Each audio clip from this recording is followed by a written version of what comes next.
दोनच व्यक्तीचं लाडकं व्हा. आणि या दोन व्यक्ती जर तुम्ही लाडके नाही झालात आणि समाजाचे या जगाचा जर लाडकं झाला तर जग तुम्हाला काय करेल? जे घोड्यावर चलते त्याला खाली चल म्हणेल आणि जो पायानं चलते त्याला घोड्यावर बसविल. म्हणून तुम्ही काय करा, या जगाच्या नादी लागू नका. एक तर संतांचे लाडके व्हा, नाही तर देवाचे लाडके व्हा. हे जग काही कोणाला देऊ शकत नाही. तुम्ही जगावरती जर प्रेम करसाल तर काहीच खरं नाही महाराज. फक्त प्रेम कोणावरती करा? देवावरती करा आणि तो देव आपल्याला जवळ धरीन. जगाला काय करता? कितीही प्रेम देऊन जग काहीच करू शकत नाही. संतांचं आणि देवाचं लाडकं. मग त्या संतांनी तुम्हाला काय सांगितलं? भगवंताचं नवल सांगायला तो खबर आहे. भगवंताच्या 24 अवतारापैकी 2 अवतार पूर्ण आहेत. कोणते 2 अवतार? राम आणि कृष्ण हे 2 अवतार पूर्ण सांगितले आहेत. फक्त हे 2 अवतार. मग हे राम नाम कुठून तयार झालं महाराज? कुठून तयार झाले? पूर्ण अवतार राम कृष्ण पूर्ण अवतार राम कृष्ण पूर्ण अवतार राम कृष्ण पूर्ण अवतार दुष्टांता येले करानी संहार पूर्ण अवतार राम कृष्ण पूर्ण अवतार राम कृष्ण अवतार राम अवतार राम कृष्ण पूर्ण अवतार राम कृष्ण. पूर्ण अवतार रामकृष्ण हे 2 अवतार पूर्ण सांगितलेत आपल्याला. मग त्यामध्ये हे राम नाम अगोदर नव्हते महाराज. रामकृष्ण हरी हा मंत्र आता आलाय. अगोदर ओम नमः शिवाय असा मंत्र होता. काय होता? ओम नमः शिवाय हा मंत्र अगोदर होता आणि रामकृष्ण हरी आता त्याच्यानंतर झाला. केव्हा? जेव्हा वाल्मिक महर्षींनी रामायण तयार केलं तर रामायण तयार झाल्याच्या नंतर 3 लोकांमध्ये भांडणं लागली. एक देव, दुसरे मानव आणि तिसऱ्या सर्प. 3 लोकांमध्ये भांडणं लागले. का? तर रामायण आमचं आहे म्हणत होते. रामायण आमचं आहे का? तर देव जरी असला तर त्यानं मानवाचं शरीर धारण केले म्हणून रामायण आमचं आहे. आणि देव मानव जरी असला तर तो देव आहे म्हणून आमचं आहे. आणि सर्प म्हणत होते रामायण आमचं आहे का? तर शेष भगवान लक्ष्मण हे भगवंताचे बंधू होते आणि ते कोण होते? शेषाचा अवतार होते. म्हणून सर्प म्हणत होते की रामायण आमचं आहे. तिघांमध्ये भांडण लागले. भांडण सुटत नव्हतं. भांडण सगळ्यातच लागतात. भांडण आपल्यामध्ये बी लागतात, हे की नाही? भांडणाशिवाय लय आपल्यात लागतात नाही. महिला मंडळ भांडण लय लागतात. भांडणाचं काही नाही, कुठेही लागतात. मग तसे देवामध्ये सुद्धा भांडण लागले. भांडणं सगळ्यात लागतात. त्या 3 लोकांमध्ये भांडण लागले. भांडणं सुटत नव्हते. ते गेले महादेवांकडे. महादेवांना सांगितलं, देवा हे आम्ही तिघांमध्ये भांडणं चालू आहेत आणि आम्हाला तुम्ही काय करा, न्याय द्या. हे म्हणतात रामायण आमचं आहे, हे म्हणतात रामायण आमचं आहे. मग आता काय करायचं? तर तेव्हा महादेवांनी त्या रामायणाची वाटणी करायचा विचार केला. त्याच्यामध्ये वाटणी केली महाराज. कशी केली? 33,33,33,333 अशी वाटणी केली. याचा हिशोब तुम्ही घरी गेल्यावर करा. विठ्ठल विठ्ठल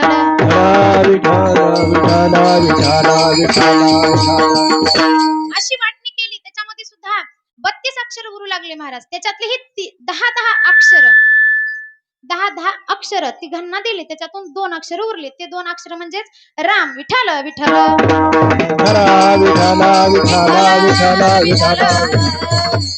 मग हे राम नाम तिथून सुरुवात झालं. मग आपल्याला काय सांगायचंय तर 2 अवतार पूर्ण आहेत. कोणते? राम आणि कृष्ण. मग आपल्याला राम आणि कृष्ण ह्या अवताराचे याच्यातलं रामाचं नाही तर आपल्याला कृष्णाचं चरित्र पाहायचे. आता रामाचं चरित्र पाहायला गेलं ना महाराज, ह्या 2 अशा आहेत म्हणजे विरुद्धार्थी. 36चा आकडा आहे दोघांमध्ये. बरोबर आहे का नाही?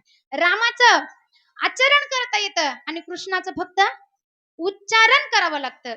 रामाचं आचरण करायचं. राम एक बाणी, एक पत्नी आणि एक वचने होता. आणि तसं याच्या उलट कृष्णाचं काय होतं? एका बाणाचा तर विषयच नाही, पत्नीचा तर विषयच नाही. असं होतं. या दोघांमध्ये 36चा आकडा होता. रामाचं काय करायचं? आचरणामध्ये आणायचं. राम कसं जीवन जगत होते हे आपण आचरणात घेऊ शकतो. पण कृष्णाचं काय आहे, त्याच्या उलट आहे. आपण याच्या भानगडीत सुद्धा पडायचं नाही. विठ्ठल विठ्ठल विठाला विठाला विठाला विठाला विठाला. मग हेच कृष्णाचं, आणि कृष्णाने किती द्वापार युगामध्ये काय काय खोड्या केल्या आणि त्याचं किती नवल केलं हे अभंगाच्या पहिल्या चरणात. अनंत ब्रह्मांड उदारी, अनंत ब्रह्मांड उदारी, अनंत ब्रह्मांड उदारी,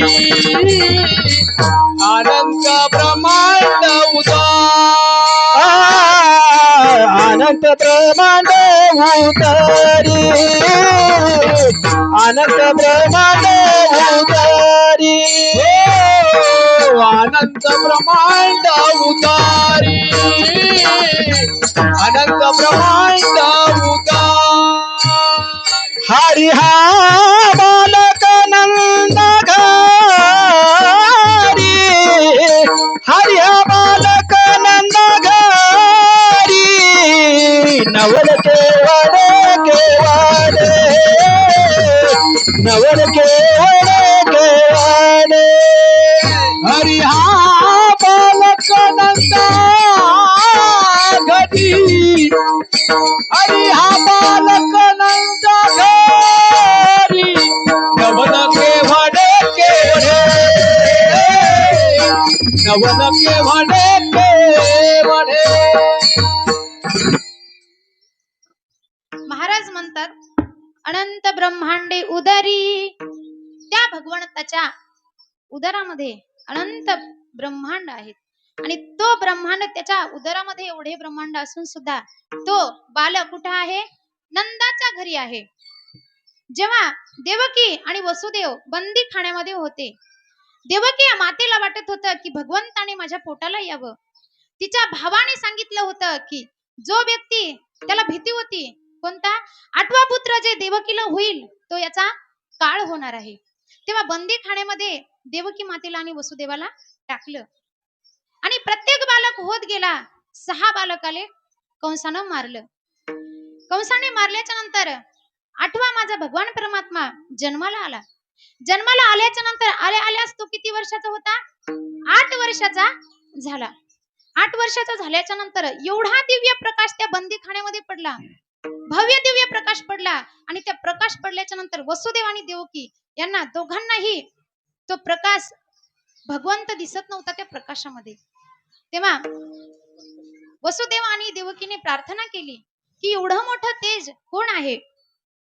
तेव्हा भगवंताने सांगितलं मी कृष्ण आहे. मी तुमच्या पोटाला जन्माला यावा असं तुम्ही प्रार्थना केली होती आणि मी आलो सुद्धा. तेव्हा देवकी मातेनं सांगितलं मला वाटतं भगवंताने माझं बाळ व्हावं, पण तुम्ही 8 वर्षाचे झाल्यावरती मला जे तुमचे लहानपणीचे लाड असतात ते 8 वर्षाच्या मुलाला कसे करता येतील. तेव्हा देवकी मातेने प्रार्थना केली. तसं सांगितल्यावर भगवान श्रीकृष्ण लगेचच लहान बाळ झाले आणि देवकी मातेच्या मांडीवर खेळायला लागले. विठ्ठल विठ्ठल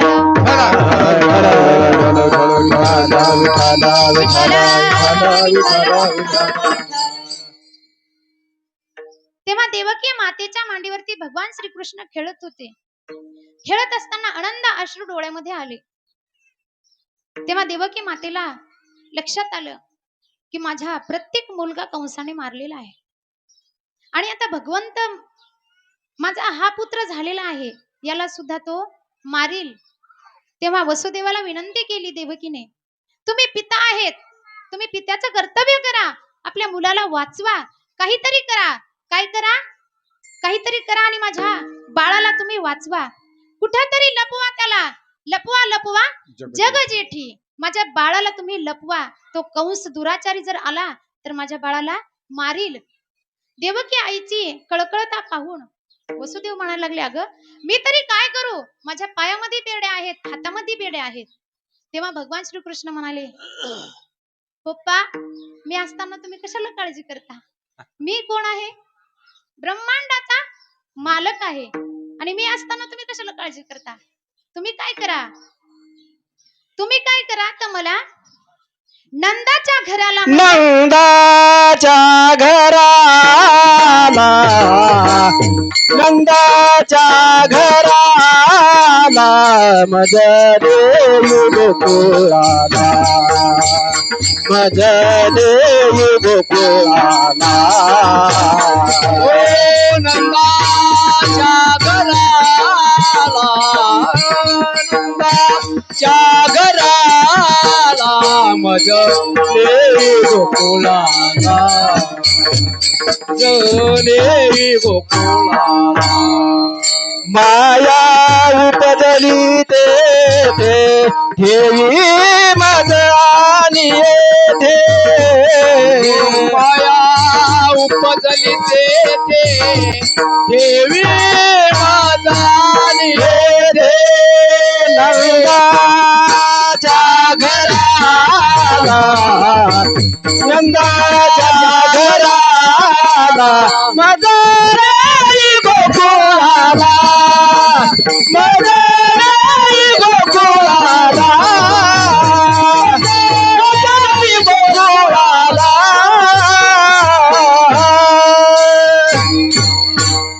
नंदाच्या घराला मज नेई गोकुळाला.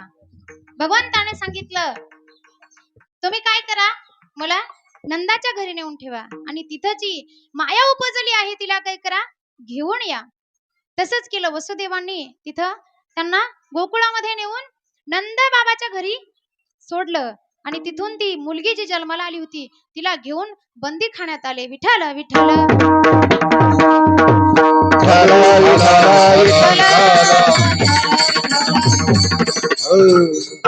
मग गलबला असा झाला तिथं गावामध्ये एका दासीने बघितलं की यशोदेच्या कक्षामधून उजेड बाहेर येतोय, एका मुलाचा आवाज येतोय. एका दासीने जाऊन बघितलं तर काय, एवढा छान सावळा सुकुमार मदनाचा पुतळा माझा भगवान परमात्मा जन्माला आलेला होता. त्या दासीनं नंद बाबाकडे जावं आणि बाबाला ओरडून ओरडून सांगावं, नंद बाबा अभिनंदन अभिनंदन अभिनंदन, एक खूप आनंदाची बातमी आहे. नंद बाबा म्हणाले काय आहे ग, सांग लवकर. ती म्हणाली मी सांगेल पण तुम्ही काय करता, काय देसाल मला. तेव्हा नंदबाबाने आपल्या गळ्यातील जे मोत्याचा हार होता त्या दासीला दिला आणि सांग म्हणले आता काय झाले. तेव्हा नंदबाबाला सांगितलं, काय सांगितलं, तुम्हाला मुलगा झालेला आहे. आनंद झाला माझ्या नंदबाबाला, खूप आनंद झाला. एवढा आनंद झाला की ते लहान लहान मुलांनी नंदबाबाला सजवावं. नंदबाबांनी एवढं छान छान कपडे घातले. सगळ्या गावांना कळालं. काय कळालं तर भगवान श्री कृष्ण जन्माला आले. गोपाल कृष्ण भगवान की जय. तेव्हा माझ्या भगवान परमात्म्याने तिथून लहानाचं मोठं होत होत होत गेले. माझ्या यशोदा आईचं काय पुण्य असेल हो, भगवान परमात्मा जन्माला आले तिच्या पोटाला. काहीतरी मातेलाही पुण्य करावं लागतं चांगला पुत्र जन्माला यायला, बरोबर आहे का नाही. यशोदा आईनं काय पुण्य केलं असेल. यशोदा मातेने एक असं पुण्य केलं होतं. काय केलं होतं, यशोदा माता रोज स्वयंपाक करत असताना काय करायच्या, आपल्या पैशामणी एक उंड्याचा काय करीत होत्या, चपातीशी छोटीशी करायच्या. आणि पहिल्या चुली होत्या, आता गॅस आले, पहिल्या चुली होत्या. आई काय करायच्या, एक अशी आठाण्यासारखी गोल चपाती करायच्या छोटीशी आणि ती काय करायच्या, अग्निदेवतेला समर्पण करायच्या. अग्निदेवतेला रोज स्वयंपाक करत असताना त्या काय करायच्या, टाकत असायच्या. त्यांचं एवढं पुण्य बघून, ही प्रसन्नता बघून अग्निदेव प्रसन्न झाले. अग्निदेवाने सांगितलं, यशोदा माता मी प्रसन्न आहे. भगवंताकडे गेले आणि सांगितलं की यशोदा मातेने मला प्रसन्न केलं आहे. देवा काहीतरी करावं लागतं, त्यांच्या मनामध्ये जी आशा आहे, त्यांची जी इच्छा आहे ती आपल्याला पूर्ण करावी लागते. विठ्ठल विठ्ठल विठ्ठल विठ्ठल विठ्ठल विठ्ठल. त्यांची इच्छा आपल्याला पूर्ण करावी लागेल. काय इच्छा आहे त्यांच्या मनामध्ये, त्यांच्या मनामध्ये इच्छा अशी होती की भगवंताने माझ्या पोटी जन्म घ्यावा. पण यशोदा मातेचं थोडंसं पुण्य कमी पडू लागलं.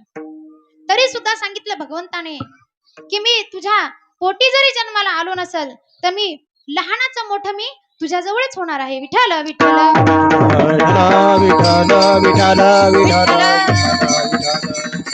माझा भगवान परमात्मा तिथं लहानाचं मोठं होऊ लागला.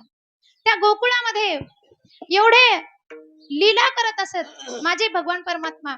लहान असताना रांगत रांगत गेले आणि अंगणामध्ये जाऊन काय करू लागले? माती खाऊ लागले. माती खाऊ लागले माझे कृष्णदेव. तेव्हा काही सवंगड्याने पाहिलं, काही लेकरांनी पाहिलं की कृष्ण माती खातोय. धावत धावत यशोदा मातेकडे गेले आणि सांगितलं, मैया कृष्ण माती खातोय. तेव्हा यशोदा मैया कृष्णाकडे आली आणि सांगितलं, कृष्णा तू माती खाल्लीस? तेव्हा कृष्ण म्हणाला, नाही आई. नाही खाल्ली मी माती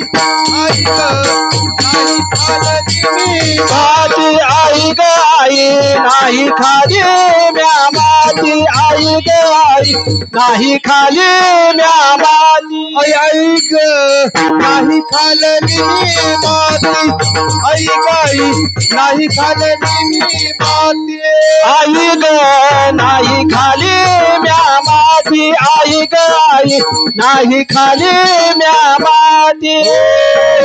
बळीराम दादा हो, बळीराम दादा, बळीराम दादा हो, बळीराम दादा, बळीराम दादा खोटे बोलतो, बळीराम दादा खोटे बोलतो, बळीराम दादा खोटे बोलतो, बळीराम दादा खोटे बोलतो. मन घेतो अंगावरी हो, मन घेतो अंगावरी. नाही खाल्ली माती आई गाई, नाही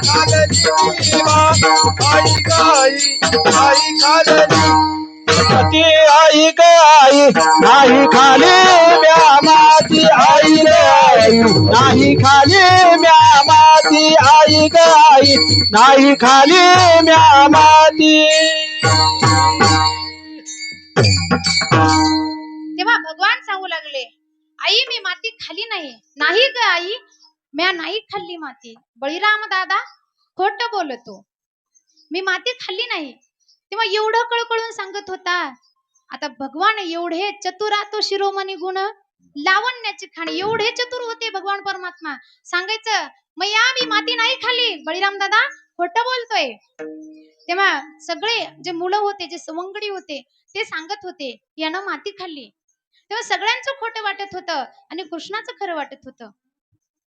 तेव्हा माता म्हणाले, कृष्णा सगळेजण खोटं बोलतायत, तू खरं बोलतोस का? बरं ठीक आहे, सगळे खोटं बोलतायत, पण बळीराम दादा सुद्धा त्यातच होता ना. मग ते मुलं का म्हणतायत तू माती खाल्ली? तेव्हा त्याने भगवंताने सांगितलं, आई हे मुलं काय म्हणत होते, माझ्यावरती आळ का घेतायत? तर ते म्हणत होते, तू काय कर, तुझ्या वाड्यात जा आणि लोणी आणून आम्हाला खायला दे. आणि मी सांगितलं, आई मी चोरी करणार नाही. चोरी करणं पाप असतं, वाईट गोष्ट असते का नाही?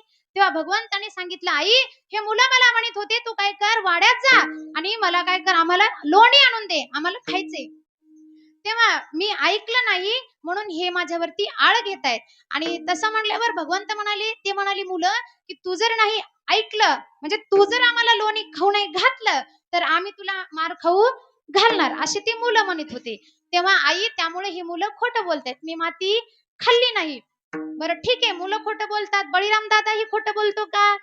हो आई, बळीराम दादा सुद्धा खोटं बोलतो. तेव्हा आई म्हणाली, बळीराम दादा खोटं बोलतो, मुलंही खोटं बोलतात. बरं ठीक आहे, मला काय कर, तू प्रत्यक्षात तुझं तोंड उघड आणि मला दाखव, तू माती खाल्लीस? मुख पसरोनी दावी मातेला, मुख पसरोनी दावी मातेला, मुख पसरोनी दावी मातेला, मुख पसरोनी दावी मातेला, मुख पसरोनी दावी मातेला, मुख पसरोनी दावी मातेला, मुख पसरोनी दावी मातेला, मुख पसरोनी दावी मातेला. विश्वरूप दिसे तिज प्रती हो, विश्वरूप दिसे तिची हो नाही खालली आई गे माती नाही खालली आई गे माती नाही खाली या माती नाही खाली या माती आईने सांगितलं कृष्णा सगळे खोटं बोलतायत ना, मग तू काय कर, तुझं तोंड उघड आणि मला दाखव. माती जर खाली असेलच तर थोडी ना थोडकी तरी मुखामध्ये दिसती. तेव्हा आईनं तसं म्हणल्यावर मुख पसरवणी दाखवितो. तेव्हा त्याने तोंड उघडलं आणि तोंड उघडल्याच्या नंतर काय दिसत होतं आईला, एवढा सगळं विश्वरूप, म्हणजे आपण जे बसलोय, भगवान परमात्मा जिथं बसलाय, यशोदा मैया त्याला सांगते की तू तोंड, तुझं मुख उघडून दाखव मला. ते सुद्धा त्या तोंडामध्ये, त्याच्या मुखामध्ये भगवंताच्या दिसत होतं. जेव्हा त्यांनी मुख असं काय केलं, पसरलं आणि त्याच्यामध्ये ब्रह्मांड दिसू लागलं आईला. आई आश्चर्यचकित झाली. एवढे अनंत ब्रह्मांड ज्याच्या उदरी आहेत आणि तो बालक नंदाच्या घरी आहे. हे अभंगाच्या दुसऱ्या चरणात नवला केवडे केवडे नवला केवडे केवडे नवला केवडे केवडे नवला केवडे केवडे हो नवला केवडे केवडे कानोबाचे कोडे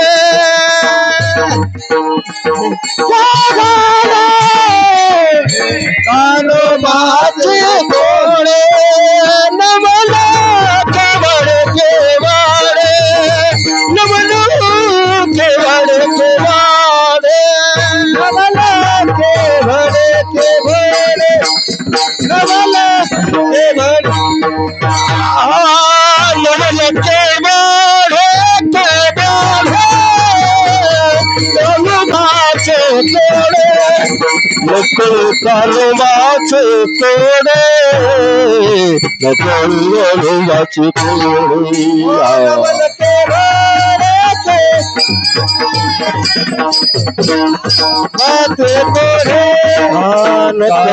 कानोबाचे कोडे कानोबाचे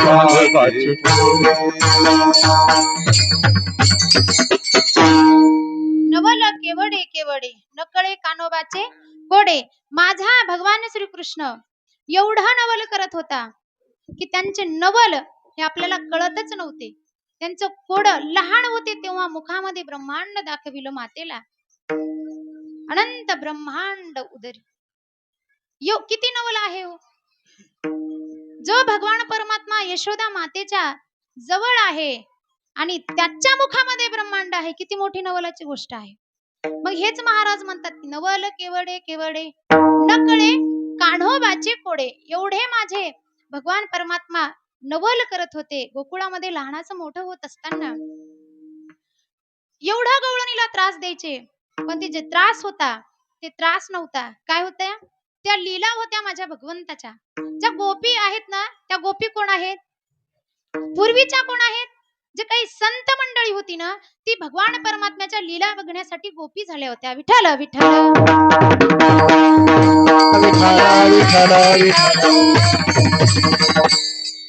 असे माझे भगवान परमात्मा सगळ्यांना त्रास द्यायचे. काय त्रास द्यायचे गवळणीला. एका घरी गेले महाराज. घरी गेल्याच्या नंतर दोघ जण जोडपं झोपलेलं होतं. त्यांचं एकाची दाढी आणि वेणी गाठ मारली आणि पळून गेली. दाढी वेणीची गाठ मारली आणि पळून गेले. आणि पळून गेल्याच्या नंतर ते जेव्हा झोपेतून उठतायत, महिला मंडळ उठल्याच्या नंतर नवऱ्याच्या दाढीला झटका बसला, त्रास झाला. नवरा म्हणतो काय करते. मस्त भवानी या पातळी धागडी मस्त भवानी या पातळी धागडी मस्त भवानी या पातळी धागडी मस्त भवानी या पातळी मस्त भवानी या पातळी धागडी मस्त भवानी या मातली घागरी मोतमुनिया मातली घागरिया मोतमुनिया आगरी माता लागी आगरी वाली माता लागी ओ माझी वाणी तू घे वर्णी गुण नाम माझी वाणी तू घे वर्णी गुण नाम माझी वाणी तू घे वर्णी गुण नाम माझी वाणी तू घे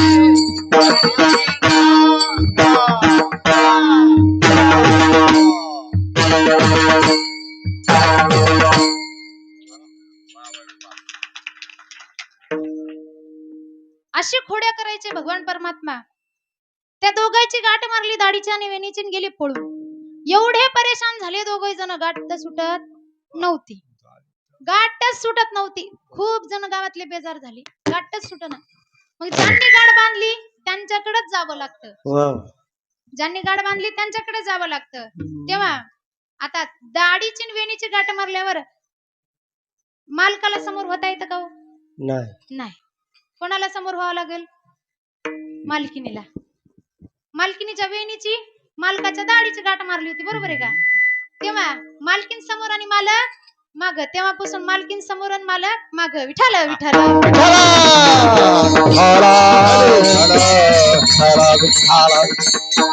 मालकीन समोर आणि मालक माग. तेव्हापासून परंपराच पडली.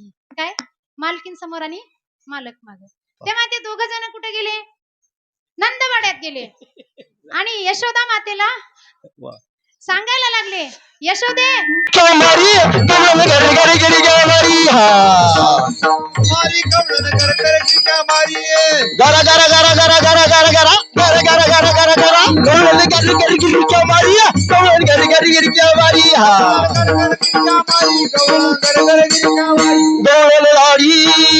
गौरी लाडी बरोबर करी बरोबर करी गौरी लाडी बरोबर करी गरा गरा गरा गरा गरा गरा गरा गरा गरा गरा गरा गरा गौरी गरी गरी गिरी क्या मारी गौरी गरी गरी गिरी क्या मारी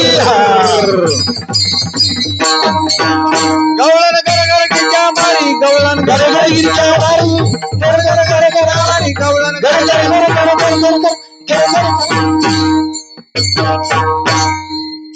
दोघांचं भांडण गेले यशोदा मातेकडे आणि मातेला सांगू लागले, माते तुझ्या कृष्णाला बाहेर बोलव.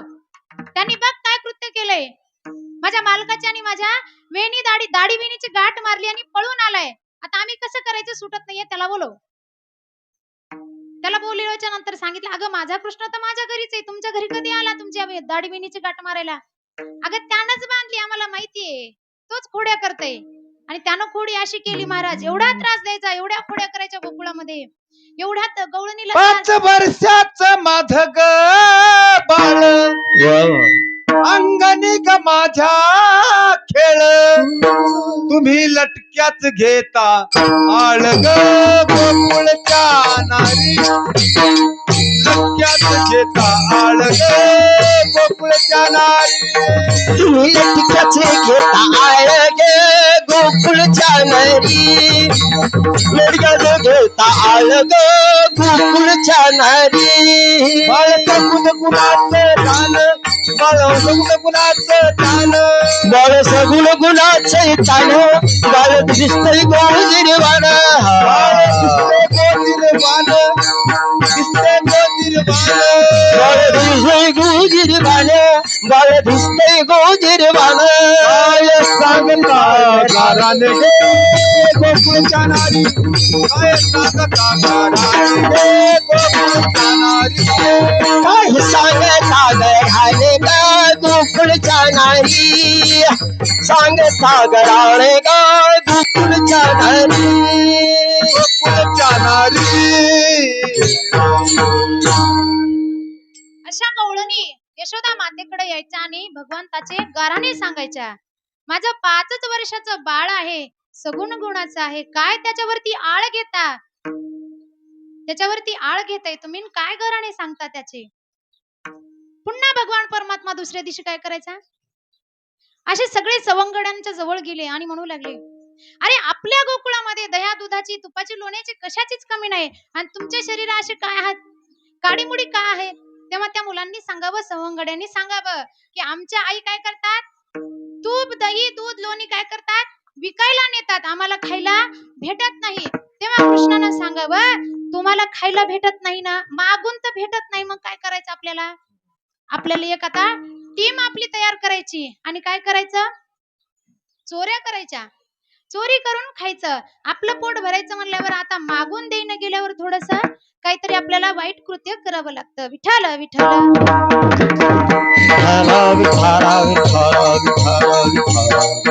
भगवान परमात्म्यानं सांगितल्यावर सगळ्यांनी सांगितलं, कृष्णा आम्ही तुझं ऐकतोय बाबा, पण कोणाला कळालं तर आपल्याला बदा बदा मारी दिलं.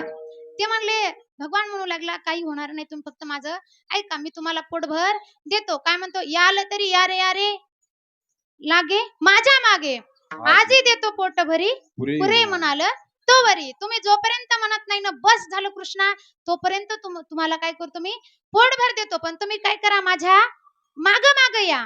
कसं, माग माग आल्याच्या नंतरच तुम्हाला काय होईल, पोटभर मिळेल, पण माझं ऐकावं लागेल. ठीक आहे म्हणाले कृष्णा, आम्ही तुझं ऐकू. आता टीम तयार झाली आणि चोऱ्या करायला लागले. अशा चोऱ्या करू लागले महाराज, पोटभर करू लागले, खाऊ लागले दही दूध. आणि एका घरी गेल्याच्या नंतर असं प्रत्येकाच्या घरी जाऊन चोऱ्या करू लागले. तेव्हा एका गवळणीने सांगितलं, माझ्या घरी त्यांना येऊन दाखवावं, मग सांगते मी. असा बंदोबस्त करते, कृष्ण माझ्या घरात आलाच नाही पाहिजे आणि दही दूध तूप लोणी खाल्लं नाही पाहिजे त्यानं. मग तिनं असा बंदोबस्त केल्याच्या नंतर भगवान श्रीकृष्ण कोणाच्याही घरी जातात का हो, नाही. ज्यांच्या मनामध्ये भक्ती आहे त्यांच्याच घरचं दही दूध लोणी काय करतात, खातात ते चोरून. आणि त्या गवळणीने सांगितलं, माझ्या घरी भगवंताने यावं, त्या कृष्णाने यावं, मग सांगते मी त्याला, मी पकडून दाखवते यशोदेला. तेव्हा भगवंताने सांगितलं, आता दुसऱ्या कोणाच्याच घरी नाही, आज हिच्याच घरी डाका टाकूता. विठ्ठल विठ्ठल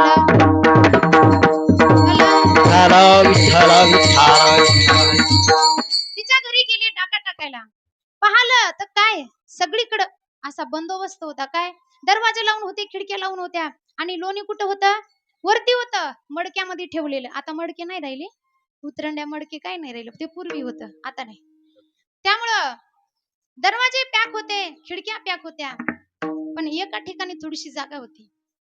भगवंताने सांगितलं, आता सवंगडी म्हणायला लागली, कृष्ण आता काय करायचं, कसं जायचं आतमध्ये. तेव्हा कृष्णाने सांगितलं, माझ्याकडे एक मंत्र आहे, मी ते मंत्र म्हणणार, पण तुम्हाला एक अट आहे. काय अट आहे, तुम्ही सगळ्यांनी काय करायचं, डोळे झाकायचे. पण अट जर मोडली तर मग अवघड होणार आहे. सगळ्यांनी सांगितलं, कृष्णा तू सांगशील आम्ही तसंच करू. काय करू, सगळ्यांनी डोळे झाकून घ्यायचे, कोणीही उघडायचे नाही. कृष्णाने सांगितल्याबरोबर सगळ्यांनी डोळे झाकले आणि डोळे उघडून पाहते तो कुठं, घराच्या आतमध्ये. घराच्या आतमध्ये पाहिलं, सगळ्यांनी लोणी खाल्लं पोटभर, सगळे मडके काय केले, रिकामे केले. आणि आता सांगितलं, चला बाहेर. कृष्णाला सांगितलं, चल बाहेर आता. पण कृष्ण म्हणाले, आता मला मंत्र येत नाही. घरात यायचा मंत्र येत होता, मात्र बाहेर जायचा येत नाही. आता काय करायचं, आता आपण मधात अडकलो, आता मार खावा लागतंय. विठ्ठल विठ्ठल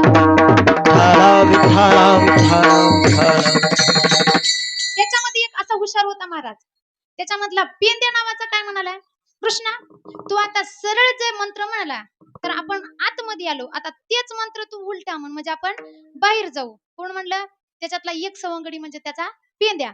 त्या पेंद्याने सांगितल्यावर भगवान श्रीकृष्ण म्हणाले, बाबा मी प्रयत्न करतो, पण आठ पहिल्यासारखीच आहे, सगळ्यांनी डोळे झाकायचे. मग त्यांनी सगळ्यांनी सांगितलं, डोळे झाकू आपण. सगळ्यांनी झाकले, पण ह्या पेंद्यानं डोळेच झाकले नाही. पेंद्यानं काय केलं, डोळे झाकले नाही. पेंद्या म्हणाला, आता हे सगळ्याला असं कोणता मंत्र म्हणते आणि आतमध्ये नेते आणि बाहेर बी आणते, आता मी काय करतो, डोळे उघडून पाहतो. जो व्यक्ती भगवंताचं ऐकत नाही त्याची फजिती होणारच आहे. विठ्ठल विठ्ठल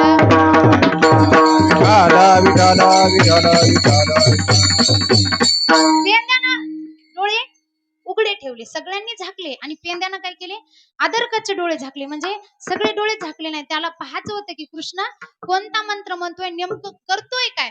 तेव्हा ज्यांनी ज्यांनी डोळे झाकले ते सगळे सवंगडी घराच्या बाहेर पडले आणि ज्यांना आदर झाकले होते तो काय झाला, आतमध्ये राहिला. आणि जे सगळे सवंगडी होते जे घराच्या बाहेर आले त्यांनी काय केलं, काय केलं महाराज? गजर केला. पुंडली कवरदा हरी विठ्ठल श्री ज्ञानदेव तुकाराम. घ्या. असा गजर केला. आता मला सांगा, घराच्या बाहेर आल्या आणि शांत वातावरण, गजर केल्यावर गवळणी उठतील का झोपतील? आता हे सगळे जण बाहेर आले, तुम्ही ऐकतायत ना? मग असं मान हलवा. त्यानं काय केलं? सगळे जण जेवढे बाहेर आलते त्यांनी काय केलं? गजर केला आणि त्या गवळणींना जाग केलं, मुद्दाम जाग केलं. जो व्यक्ती आतमध्ये राहिला होता त्याची काय झाली?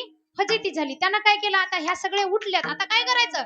आता त्यानं काय केलं? उतरंड होती, त्या उतरणीच्या बाजूला जाऊन लपला. म्हणलं आता उतरणीच्या बाजूला जाऊन लपतो आणि नेमक्या ह्यानी दरवाजा उघडला की मी बाहेर निघून जातो. पण झालं असं महाराज की नेमकं ते जिथं गेला त्या उतरणीला लागला धक्का. सगळी उतरण बदा बदा बदा बदा खाली पडली. मग ती गवळण बाहेर जायच्या ऐवजी काय केली? त्याच्या जवळ आली. पाहती तर काय सगळे मडके रिकामे दिसतायत. यानं सगळं खाल्लं. आता खाल्ला सगळ्यांना. माल कोणी खाल्ला? सगळ्यांनी माल खाल्ला. पण मार कोणी खाल्ला? ज्या व्यक्तीनं भगवंताचं ऐकलं नाही. आपलं सुद्धा तसंच आहे. भगवंताचं ऐकलं तर ठीक आहे, नाही तर अवघड आहे. विठाला विठाला विठाला. असा माझा भगवान परमात्मा खोड्या करू लागला गोकुळामध्ये राहून. एवढ्या खोड्या करू लागल्या की सगळ्या गवळणी घराने सांगायच्या यशोदा मातेला. आणि त्या गवळणी घराने सांगत असताना यशोदा मैया कंटाळून गेली आणि यशोदा मातेनं काय केलं? त्या कृष्णाला, त्या भगवंताला काय केलं? आता तू गावामध्ये राहू नको, दिवसभर गावात राहून साऱ्या काय करतोस तू? खोड्या करतोयस. तर काय करायचं? तर माझ्या भगवंताला यशोदा मातेने काय केलं? गायी राखण्यासाठी पाठवलं वनामध्ये. गोधने चारावया जातो रंग पाणी. गोधने गोधने गोधने चारावया जातो रंग पाणी. गोधने चारवया जातो सारंग पाणी. गोधने चारवया जातो सारंग पाणी. हे खांद्यावरी कांबळी हातामध्ये काठी चारितसे. खांद्यावरी कांबळी हातामध्ये काठी चारितसे. धेनू सावळा जगदेठी धेनू. सावळा जगदेठी धेनू. सावळा जगदेठी धेनू. सावळा जगदेठी धेनू. सावळा जगदेठी. किती खोड्या केल्या माझ्या भगवंताने. गवळणींना त्रास दिला. ते त्रास नसून माझ्या देवाच्या काय होत्या? लीला होत्या. एवढ्या लीला होत्या. एवढ्या सगळ्यांना खोड्या करत असताना यशोदा मातेला त्रास वाटू लागला. यशोदा मातेनं भगवंताला हातामध्ये काठी आणि घोंगडी दिली आणि काय सांगितलं? तू आता काय करायचं? गायी वळायच्या. पण आता देवाचं दर्शन होत नाहीये. तर गवळणी काय करायच्या? गवळणी अशा तर भगवंताचं दर्शन होत नाहीये म्हणून काय करायच्या? घागर घ्यायची आणि पाण्याचं निमित्त करून त्या भगवंताला पाहण्यासाठी जायच्या. एवढ्या नटून खटून जायच्या महाराज. एवढ्या नटून खटून जायच्या. पुतळ्या डोरेला सगळ्या पैंजण कमरेला कंबर पडा. नाकात नथ घालून मी सारा थाट माट करुनी. सारा थाट माट करुनी. नेसल ग नसल ग शारू पैठण दान. नेसल ग शारू पैठण दान. नेसल ग शारू पैठण दान. नेसल ग शारू पैठण का. नेसल ग शारू पैठण का. नेसल ग शारू पैठण का. मथुरेच्या बाजारचा बाई दिवस. मथुरेच्या बाजारचा बाई दिवस. गाना भेटला आज आम्हा खास. गाना भेटणार आम्हा. नाव ठेवू नका कुणी ग बाई मला. नाव ठेवू नका कुणी. नाव ठेवू नका कुणी ग बाई. का कोणी पुतळ्या साखळ्या पुतळ्या डोरल्या साखळ्या पैदल कमरेला कमर बना नाकात नथ घालून मी सारा थाट माट करुणी सारा थाट माट करुणी नेसलो ग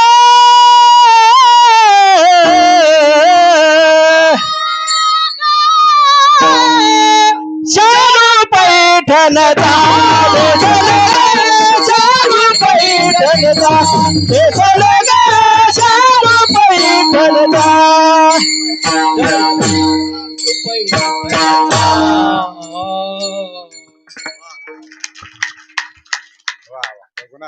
एवढ्या नटून थटून जायच्या गवळणी कशासाठी?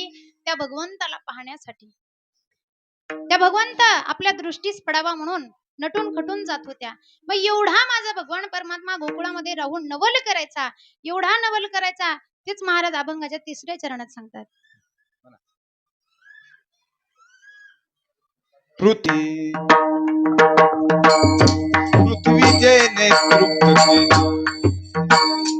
पृथ्वी जेने तृप्त केली वा माऊली पृथ्वी जेने तृप्त केली विश्वयापक कमलापती माऊली माऊली माऊली विश्वयापक नवल केवडे ताशी गौरी कडे घेती